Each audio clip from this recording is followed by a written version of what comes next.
Sampai jumpa lagi. Sebenarnya rada aneh tak lazim dengan daerah sekitarnya, seakan rumah tersebut tak disentuh oleh zaman. Di sekelilingnya sudah banyak dibangun di mana dekat dengan pusat niaga produk yang terus ekonominya bergeliat. Banyak bangunan tua telah dirobohkan daerah kota, berganti dengan ruko dan gedung-gedung tinggi. Sebelum rumah tua bergaya oriental dan luas yang berdiri di antara gedung hotel di depannya dan di belakangnya ada apartemen di Jalan Gajah Mada nomor 188 Jakarta Barat. Bangunan Chandranaya dibangun tidak tahu persisnya, diperkirakan berdiri tahun 1806 atau sesudah tahun tersebut. Yang bangunan tersebut masih ada sampai sekarang, itu tahun 2021 ini. Banyak orang yang berpikir sayang kalau dirubuhkan, padahal rumah ini memiliki rumah bersejarah. Chandranaya bukan sekedar kediaman keluarga Kwon. Rumah ini merekam jejak sejarah Tionghoa di tanah air Indonesia. Bangunan seluas 2.200 meter persegi ini memiliki arsitektur Tionghoa yang khas, merupakan salah satu dari dua kediaman rumah mayor Tionghoa terakhir zaman Batavia, yang jika bukan dibangun pada tahun kelinci 1867 oleh Kuo Cek Chong, maka Chandranaya dibangun oleh Kuo Tien Sek pada tahun kelinci 1807 untuk menyambut kelahiran putranya Kuo Cek Chong pada tahun 1808. Perkiraan dibangunnya Chandranaya pada tahun kelinci itu berasal dari lukisan tulisan memakai karakter Han yang berarti pada musim gugur di tahun kelinci. Tidak jelas apakah Kuo Cek Chong yang ayahnya Kuo King An yang membangun Chandranaya atau Kuo Tek Seng kakeknya. Bangunan utama gedung Chandranaya Jakarta terlihat indah dengan atap lengkung lana mencari ciri khas bangunan oriental. Ditopang struktur langkah atap yang disebut Hou Kung. Ada dua patung ayam bertengger di kedua ujung bawah atap kiri kanan. Ada pula ornamen burung hong dan daun dan bunga pada krepus. Di teras depan ada papan nama bertulisan Chandranaya. Pintu dan kusen dicat hitam dengan ornamen keemasan. Terdapat pengetuk pintu besi bulat, lampion, aksesoris khas Tionghoa lainnya bergantungan di langit teras. Di atas kusen pintu terdapat ornamen keemasan berupa ukiran rusa dan angsa. Struktur kayu pada langit-langit ruangan, ragam hias bagian dalam gedung Chandranaya tadi berisi yang berupa buku, kecapi, papan catur, guci keramik, dan gulungan lukisan. Dianggap menjadi pelambang bahwa pemilik rumah ini adalah seorang yang terhormat atau yang cendekiawan yang kaya. Pajangan kayu dan digunakan sebagai dudukan keramik Tiongkok yang hendak dipamerkan. Di langit-langit rumah juga terdapat ornamen dua ekor naga yang warna keemasan selain sebagai tempat pameran. Di ruang ini juga kadang dulunya diselenggarakan pertunjukan wayang potehi. Itu pada dinding depan kanan kiri ada tulisan sejarah Chandranaya, sedangkan tulisan pada dinding kiri menceritakan sosok mayor Kuo King An, pemilik dan penghuni awal bangunan ini di ruang depan yang dulu sebagai tempat menerima tamu. Kuo King An lahir di Batavia pada 5 Juni 1879. Ia fasis berbahasa Belanda meskipun dididikkan di sekolah Hokkien. Zaman Hindia Belanda dulu diangkat seorang untuk mewakili etnisnya, seperti di Jawa dan daerah-daerah lain, antara lain Mayor Kuok Kin An. Karirnya termasuk cemerlang di pemerintah Batavia. Pada 1905, Kuok Kin An diberi pangkat letnan oleh Belanda, dan 3 tahun kemudian 1908 ia dipromosikan menjadi kapten dan naik pangkat lagi menjadi mayor 1910. Karena itu Candanaya disebutkan rumahnya mayor. Kuok Kin An tinggal di Bogor sebelum menempati rumah warisan ayahnya ini pada 1934. Selain pengusaha, Kuok Kin An juga memegang saham di Batavia Bank dan pengusaha beras. Pada masa penjajahan Jepang, Kuok ditahan dan meninggal di kamp konsentrasi Jepang pada tahun 13 Februari 1945. Ia dimakamkan di komplek pemakaman keluarga Kuok di pemakaman Petamburan. Sekitar 1945 berdiri Siming Shui atau perkumpulan Cina baru. Tujuannya untuk sosial dan menyewa Candanaya sebagai pusat kegiatan atau kantornya. Gedung Candanaya juga pernah digunakan Siming Shui untuk gedung SD, SMP, sampai sekolah menengah atas, dan berkembang menjadi Universitas Tarumanagara.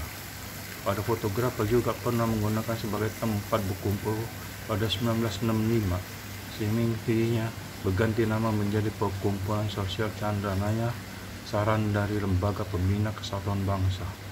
Pada tahun 1960-an atau sampai 1970, Candanaya sempat menjadi tempat disewanya untuk orang pesta pernikahan dari golongan yang atas yang punya duit pada waktu itu.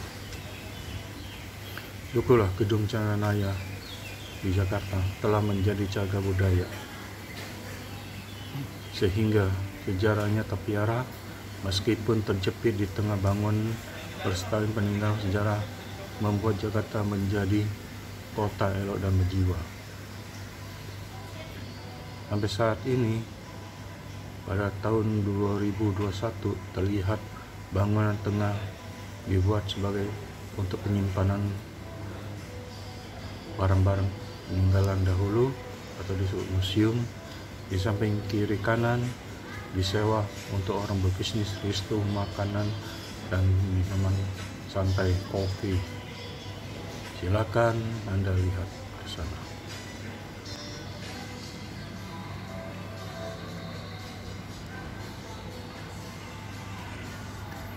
Dilihat, ini ada restoran yang pakai kaca, dan ini ada kaligrafi atau ukiran-ukiran jendelanya kita lihat, dan di atasnya itu ada yang berkaca.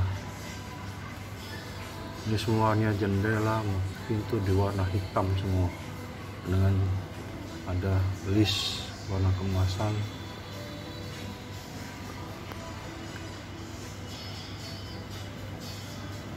Dan dilihat restoran makan, mungkin ini siang sepi.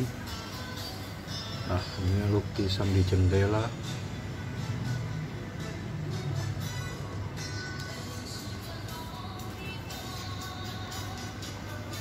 Nah,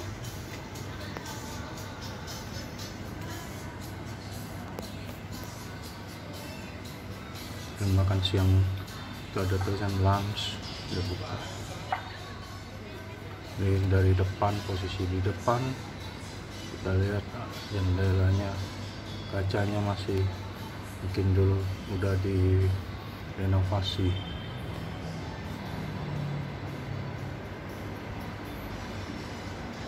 Ini kelihatan balok-balok ini atas ini masih kelihatan masih asli.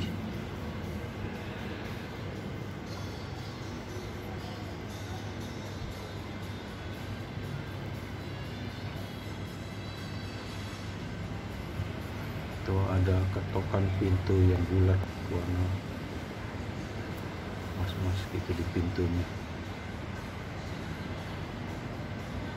Ini ceritanya, tulisan Mayo Popin Anya secara sederhana.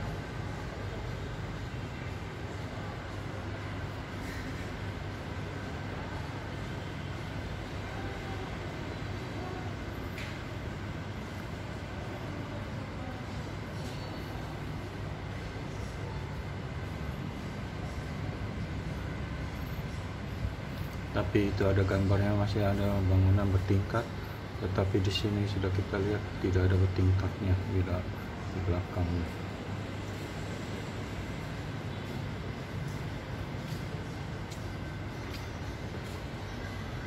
Kelihatan bangunan itu yang di atas, belakang itu bertingkat.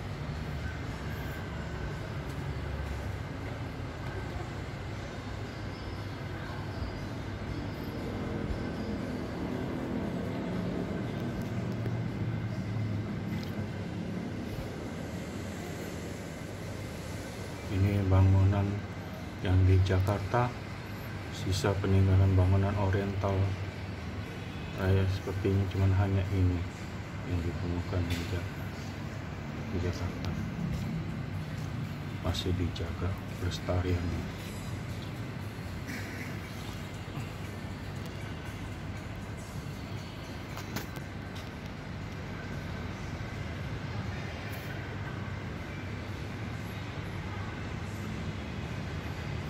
Kelihatan ukiran-ukirannya, semuanya itu sangat masih terpiara, tertata, walaupun sudah direnovasi.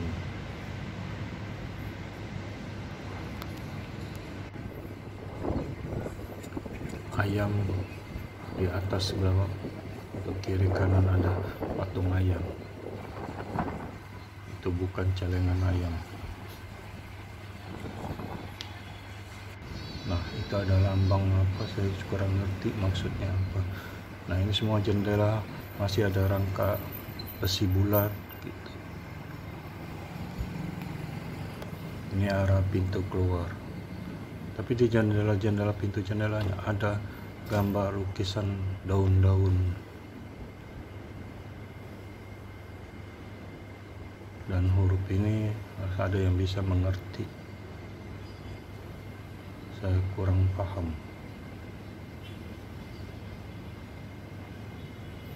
Ini lubang angin itu buat ciri khas zaman dahulu.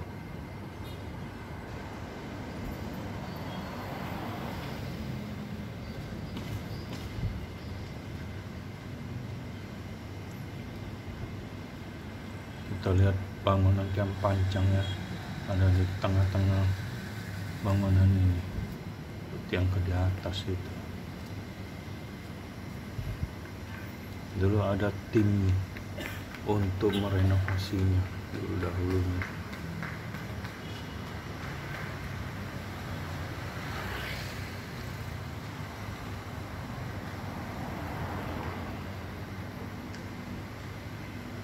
Bangunan yang terpisah, kita lihat dari ada ruangan kosong dari tadi itu.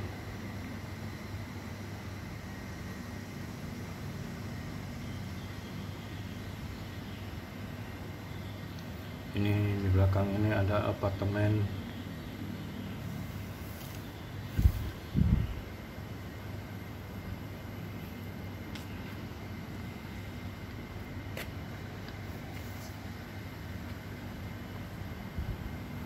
Ini pagar.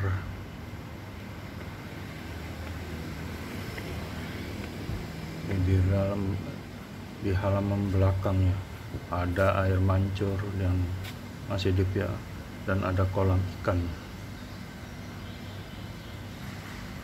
Kelihatannya dari bangunan yang bertingkat atas ini apartemen itu mungkin apa, kantor apa.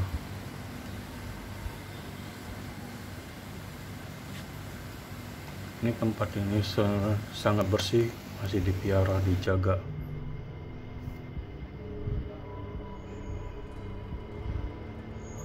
masih ada orang duduk, ada santai ngobrol.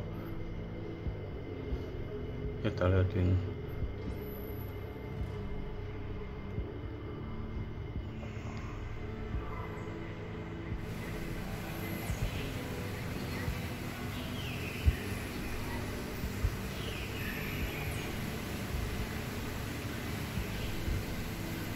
Kayaknya bangunan tingkat ini yang warna kuning emas menyesuaikan dengan bangunan oriental.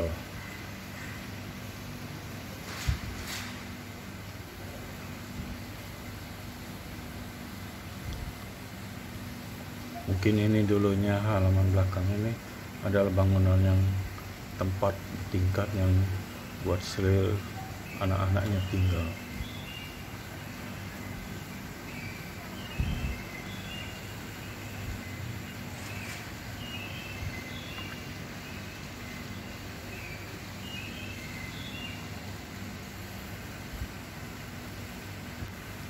Ternyata tanahnya ini memang secara kita lihat luas sekali.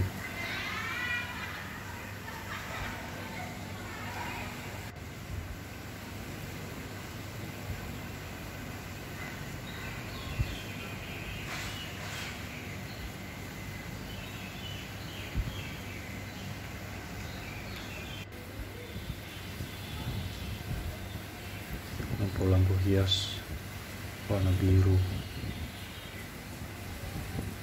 Ada toilet di luar dan dirancang sangat dijaga kebersihannya.